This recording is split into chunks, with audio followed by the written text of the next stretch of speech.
start the machine, the first thing we need to do is wind a bobbin. And to wind a bobbin, we need to retrieve the bobbin. So take off the removable storage compartment and open up this door and put your finger behind this latch on the bobbin holder and pull it toward you, and hold the latch with 2 fingers and pull the whole thing out. Tilt it to release the bobbin from the bobbin holder. Your machine uses Singer Class 15 transparent bobbins, so if you want to buy more bobbins later on, make sure that they're Singer Class 15 transparent bobbins. Now place your thread spool on your spool pin, and then set the spool cap in place to hold the spool on your spool pin. To wind a bobbin, we're going to follow this colored threading path marked with the dashed line at the top of your machine.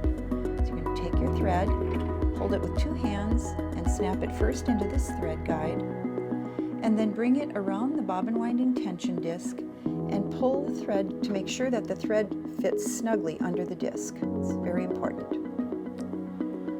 Now take the loose end of your thread and place it from the center out through one of the holes of the bobbin,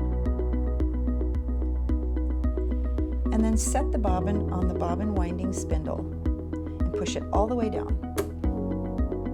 Continue holding the thread above the bobbin, push the bobbin to the right, and step on the foot control to begin winding.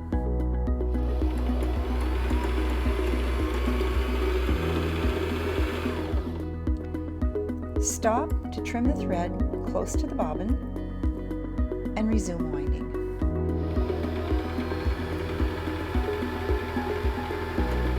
You can stop whenever you feel like you have enough thread on your bobbin for your project, or you can resume winding until the bobbin is full. It will stop automatically when it's full.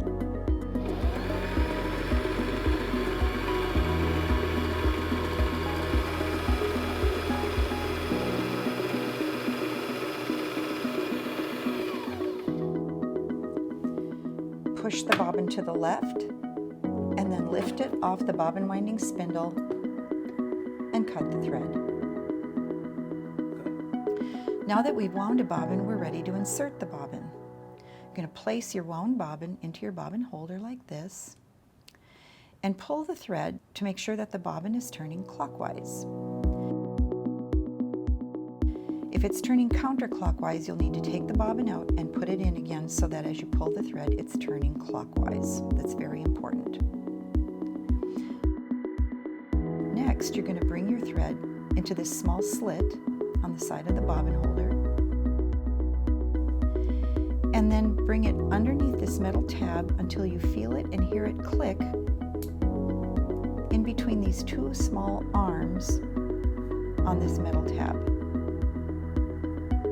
Now hold the latch, and with this finger pointing up, bring it to the machine, push it in, and release the latch.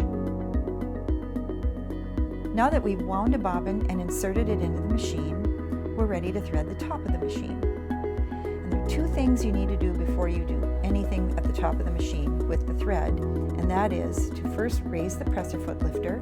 That's very important. And then turn the hand wheel toward you so that the needle is raised up and that you see the thread take-up lever come up here so that it's completely visible. If you just wound a bobbin, the top of the machine may look something like this. So we're going to remove all the thread from the bobbin winding threading path. And now we're going to follow the solid line, or the solid gray line, which is our needle threading path. So continue holding the thread in your right hand with the loose end in your left hand.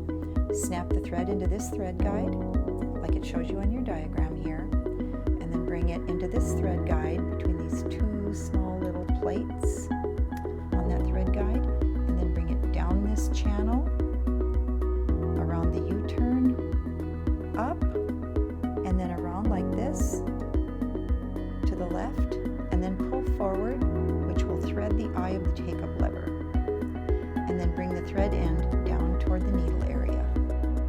Now bring your thread into this thread guide above the needle, slip it in from the right-hand side toward the left, and now we're going to thread the needle, and we can use the built-in needle threader.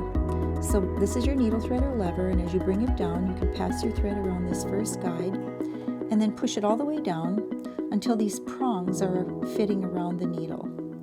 There's a little tiny hook that comes into the eye of the needle, and you're going to place your thread in like so, and then lightly hold your thread with your right hand as you release with your left hand, and you'll see a small loop at the back of the needle. So grab that little loop to pull the remainder of your thread tail through, and your needle is threaded. And now we're going to bring up the bobbin thread. So to do that, continue holding the thread with your left hand as you turn the hand wheel toward you to lower and then raise the needle, lightly pulling the thread to the left as you do so, and you'll see a loop come up from the bottom. This is your bobbin thread. Grab that thread, pull it all the way through until the bobbin thread comes all the way out through the hole in your needle plate, and then place both threads underneath the presser foot, close the cover, and then replace your removable storage compartment. Now let's test the stitch to make sure that we've threaded correctly. With your machine set at straight stitch with a medium stitch length and your stitch width set for 0, let's test the stitch to make sure we've threaded correctly. Place your fabric underneath the presser foot, lower the presser foot lifter, and step on the foot control to start sewing.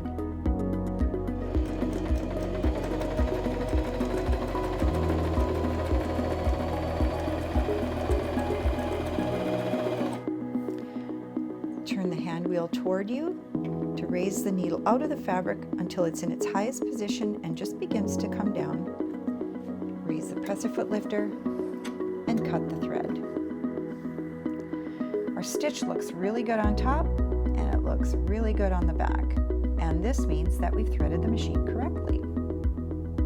When you sew, however, if you have thread loops or thread bunching on the back side of your fabric, that's actually an indication that you threaded the top of the machine incorrectly. So take the thread out of the top of the machine and rethread. Now let's try sewing a seam. This is your needle plate, and it has markings on it that are actually seam allowance guidelines. There are fractions in the back side and metric measurements in the front.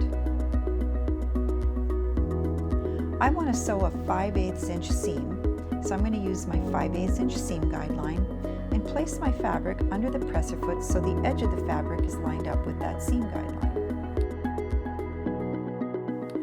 Lower the presser foot lifter and sew forward a few stitches. Press and hold the reverse lever to sew in reverse a few stitches, and then step on the foot control to sew forward again.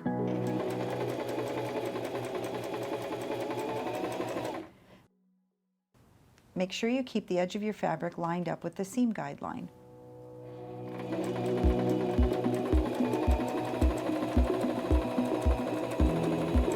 When you come to the end of the fabric, press and hold the reverse lever to sew in reverse a few stitches.